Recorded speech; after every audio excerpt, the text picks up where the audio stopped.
So you see traits in other people that you dislike, but little do you know that dislike is actually something, a part of you that you struggle to confront. Have you ever sort of just, yeah, like dislike what the person is doing? Dislike because it's annoying or it irritates you?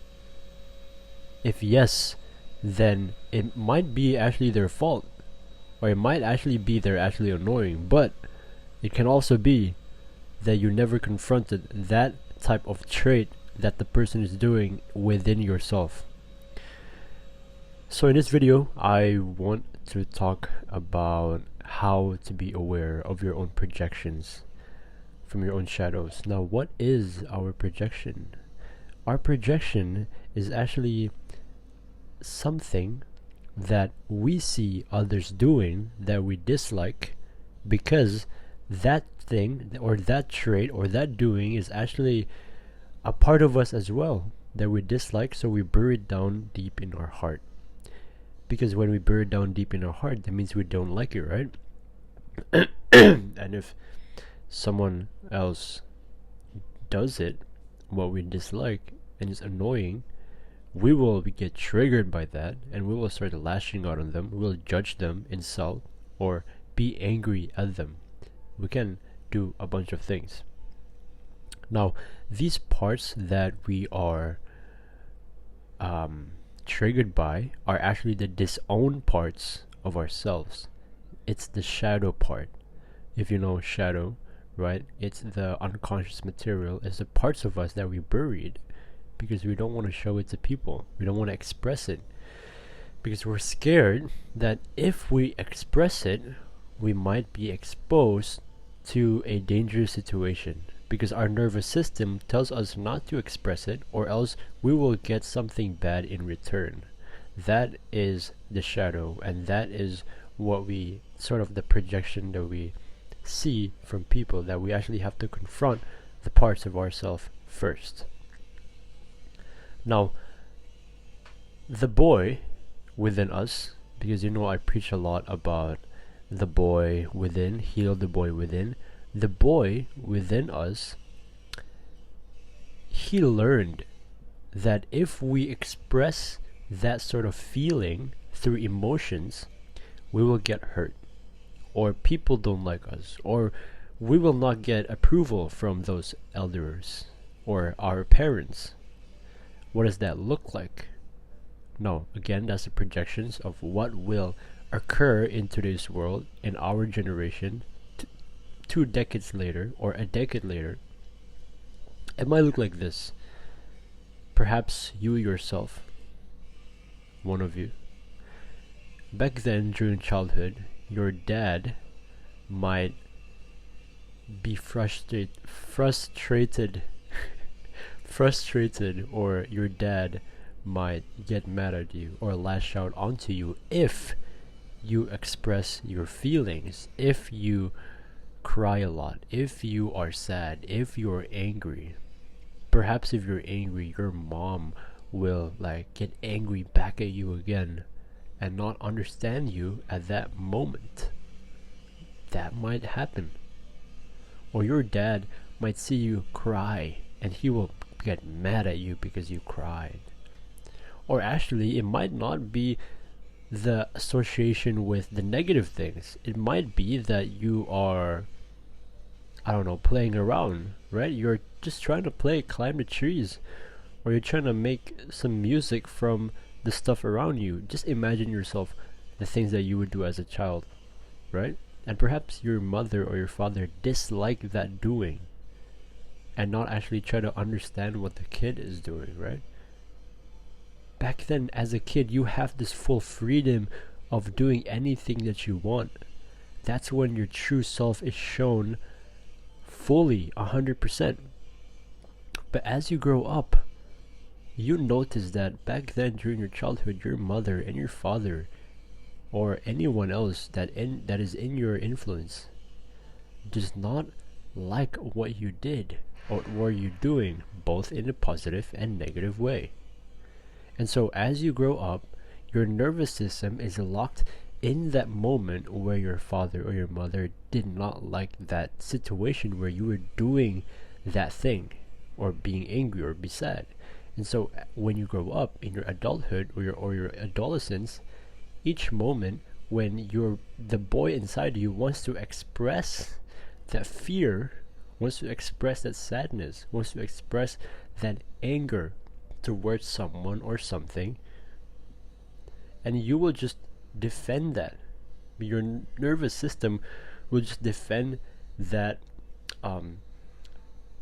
feeling and actually try to disown them, try to ignore that feeling, because you're scared that if, let's say, you're putting out anger on your partner, right, on your woman, because your woman did something wrong that you dislike.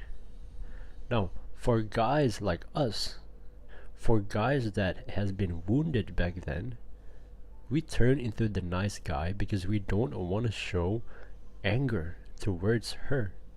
We can't keep boundaries because we're afraid if we show anger towards her, they will, or she will leave us. She will not love us anymore. She will actually scream back at us. That's the problem. That's the problem of most guys these days, become people pleaser and the nice guys. And I'm not saying nice guys, I'm not saying for you to just physically abuse them, right? I'm not saying you should just inflict violence on your woman. No, I'm not saying that, of course. But what I'm saying is to not be the nice guy. Actually be the man and have boundaries.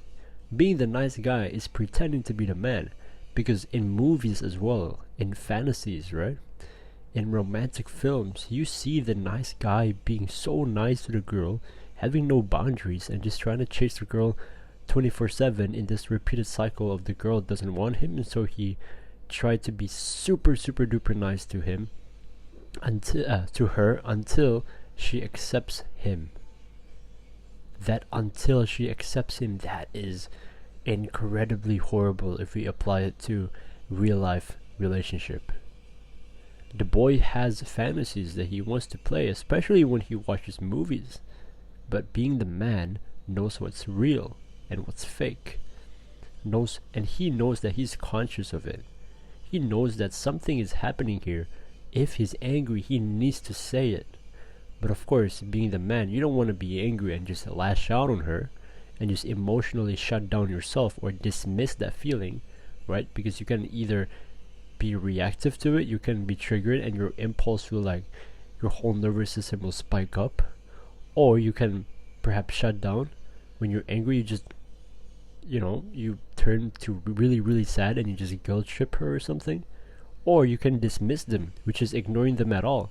Just don't care about that feeling of anger and just turn into a nice guy. All three of those, you don't want to go through that. Why? Because that's not who you are. That's just your wound trying to protect you. That's just the ego in you. Ego doesn't mean it's always with that tough masculine, ego, I'm egotistical, narcissist, all that. No. It's also when you just shut down and when you just dismiss them and turn into a nice guy. That's also ego. Just pretending to know that, okay, if I do this, I might get this. I might actually earn love if I just pretend not to be angry. Because I'm scared if I'm angry, then they will leave me.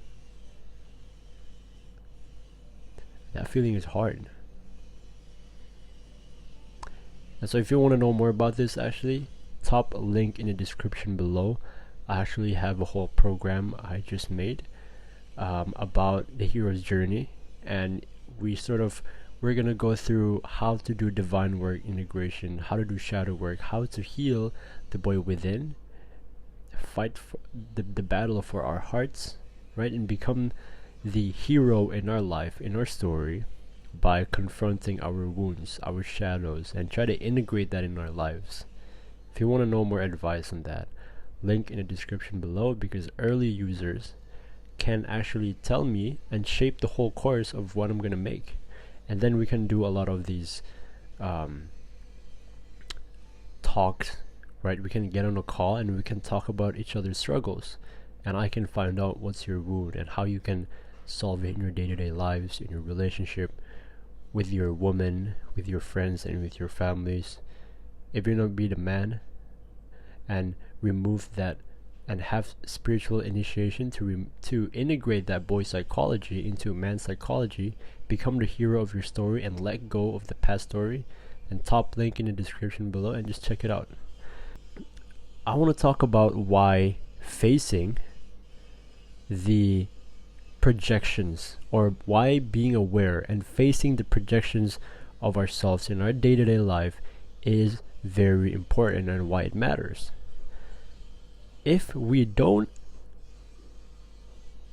it's pretty obvious, no? If we don't look back into our wound, if we don't see what we're projecting to people, what sort of shadow projection that we dislike and it's hurting us because it's actually our own self that we have to confront, we're always in self-denial that is actually their fault. Well, it might be their fault because they themselves that we are irritated by may not have healed their wound yet. But that's why we have to have self-worth and also work on ourselves and self-reflect on us first, and then we can work through how to go about with the other person. Because once we know ourselves, once we self-reflect ourselves, we're going to be able to reflect. We're going to be able to understand the other person's feeling, because now we're conscious and we're aware of what we're doing and what the other person is doing and what he or she might have, like sort of like their own wound or their own childhood trauma that shaped who they are today. These projections, if it keeps on going, we're going to be blinded by it. Why? Because our nervous system is going to be control. Our nervous system is going to control and own our body.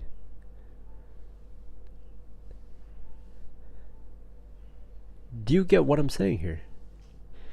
Your nervous system, because it's locked in on that moment of when you express something, when you express anger, when you express sadness, when you express anything, you will get negative feedback in return. Do you realize that? Do you realize how much that's hurting you? Think to yourself, the moments you did this, the moment you get triggered or you had to raise your impulses in your relationships, both romantically and maybe with your friends, what most people see their projections is actually from their relationship or from family. Why? Because from relationship, first, it's from a stranger, right? You get into a relationship with a woman from like another stranger, not blood by blood, from your mother or father, right? And then you open up all the parts, the good and the bad parts, to her, and then she's gonna mirror back on the bad parts of you, only if you're conscious of it. But if you're not conscious, it's gonna sabotage your relationship with her. It's gonna sabotage your relationship with yourself, in like being confident, having discipline, not procrastinating in your day-to-day lives, not being addicted to the bad stuff like porn, scrolling, social media, and all that. And actually allow yourself to be conscious of it again. But if it's not, it's gonna ruin your life. You're not gonna be able to find love from that. You're not gonna be able to find love yourself, to have self-love. You're just human. You're gonna feel lonely. I'm saying that because I experienced feeling lonely. Being alone and feeling and being lonely is different. Being alone doesn't mean that you're lonely. Being lonely, you're not connected to God, you're not connected to love, to beauty, and just human existence. But being alone, you're still connected, but you just don't have anyone physically around you. Being alone is fine, but being lonely is not. Now, having your projections can actually lead to being lonely. Being lonely is not good. It's okay. Well, you're asking me now, okay, then how do you do this? How do you go about knowing your projections and whatever? In a more obvious and brief way, because it can get too long, is actually to do divine shadow integration. Now, that's just a thing I call. A lot of people can call it divine shadow work or just shadow work, right? If you don't know already. But it's basically confronting and facing your inner wounds, doing inner deep work by yourself, with people, with real authentic initiated guys, and show your struggles, show what you've been enduring, right? You want to bring that shadow, bring those projections, those patterns that you dislike into the light. You want to bring it into the light. So what you want to do is actually to notice them first. Because once you notice them and acknowledge them, then it's going to be easier for you to actually forgive what you did. And it's easier for you to heal it, to see where the wound come from. That's for the second one. After you notice and acknowledge the pattern, you want to see where does it come from. Where does your pattern come from? What wound was it originally made from? Was it because your father always gets mad at you when you're angry? Is it because your mother lacks that motherly love in you? That's why when you see other people trying to love you like motherly and you dislike it, is it because maybe your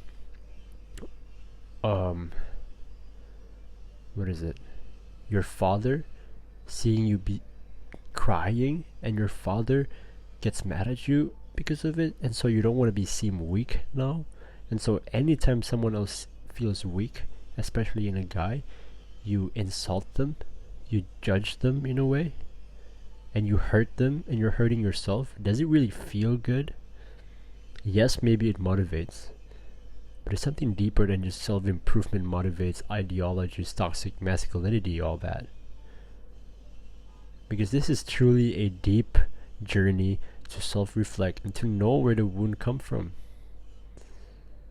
And you, my friend, you deserve to know where it come from, because you deserve to be the hero. Not like any other people that just sticks their brain into ideologies that doesn't matter. They have to go descent first into the unknown. They have to confront the wounds first, and then they'll know how to ascend from there. After you notice and acknowledge, you want to trace the root where you come from. But after that, you're not going to be able to fix that fear, fix that projection straight away. You're going to need to actually experience it again. Experience that moment again. But to increase the chances, how are you going to do it? You have to mature it, right? Now that's the third step, is to actually mature it and integrate it. You have to sort of ask yourself, what does a healthy expression look like? What does the healthy version of a mature man look like in comparison to an immature man, specifically in that moment that you have? What does it look like? Does it look like responding in a way that is unreactive? Does it look like responding in a way that you just cry it out and just not care about what other people say, and if other people sees you cry? Is it asserting your weakness and your vulnerability so people will actually care for you, and you're not playing this game of trying to be tough all around? What is it? What is the healthy version of a man would respond? How does he respond? How does your father respond? And compare it to if your father is a healthy version of a mature man or if he isn't. Compare it with a lot of things and try to ask yourself. And also ask yourself, what would God say to me to do? What would God make me to do in that situation? Would God make me furious and judge them and insult them? I think you know the answer. What is it?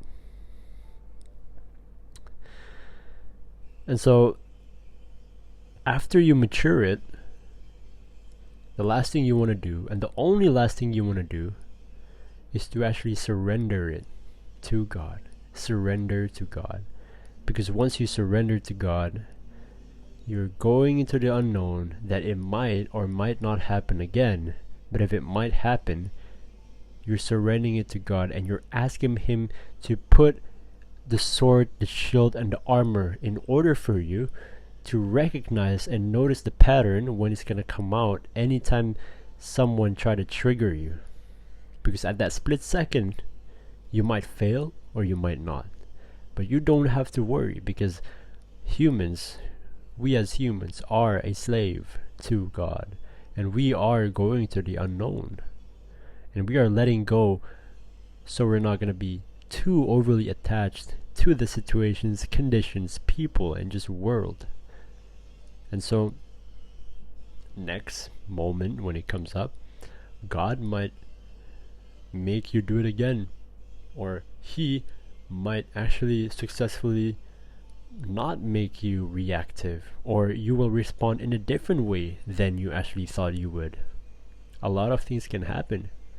That's why you need to step out of your comfort zone, confront your shadows, confront your wounds, confront your childhood trauma, confront the triggers that have been triggering you and hurting your relationships with other people.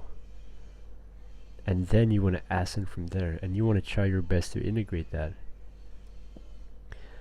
Well, just an extra tip, an additional one. It's not really extra tip, but I say it's very also useful. After you surrender it to God, like let's say if it's in your relationship, next time you're in that situation, or perhaps before, or you want to have some sort of deep conversation with your woman, or with your friend, or with one of your family, and you want to stay true to them. You want to tell them the truth, what you really felt before, or what you're going to feel if that person does the same thing again. Now, this also requires some stepping out of the comfort zone to actually have a boundary with them, because you don't know what the boundary is going to do to them, whether they're going to respond it in a way that you dislike again, or they're actually going to accept it. It really depends on how you say it, what you say, but don't be scared of it, because now that you're God conscious, that you know that you're surrendering it to God, you know that your worth isn't on people. You know that your worth isn't on the girl, isn't on the woman, it's on God. Because God is the one who's going to try His best to actually remove the false self in you and actually bring out your true identity, so you will not get too overly attached, and you will actually show and attract what your true self will attract in life. That can be your wife. That can be the things around you. That can be the people that you want to attract, like-minded men that you want to attract that are initiated and authentic in your life, brothers that takes care of you, that knows your struggles and you open up to them.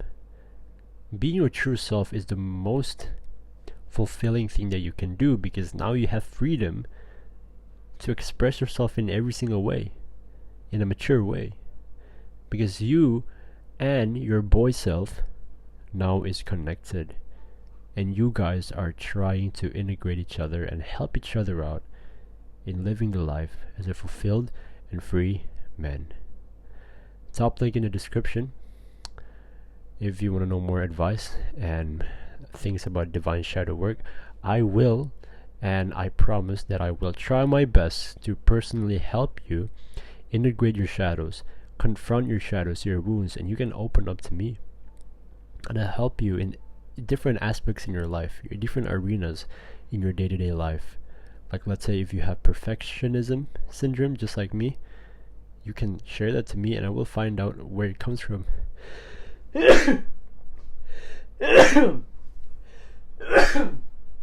Excuse me. Oh. Oh my god. Excuse me. Sorry. Let's say if you have perfectionism and you have OCD or something just like myself, or perhaps you have fear, or you have shame because of something, or you want to find out more about your father wound or mother wound, you want to do this divine shadow work integration, then you can. Top link in the description below. I'm sorry for sneezing. But I sneezed. Anyway, I'll see you in the next one. Goodbye.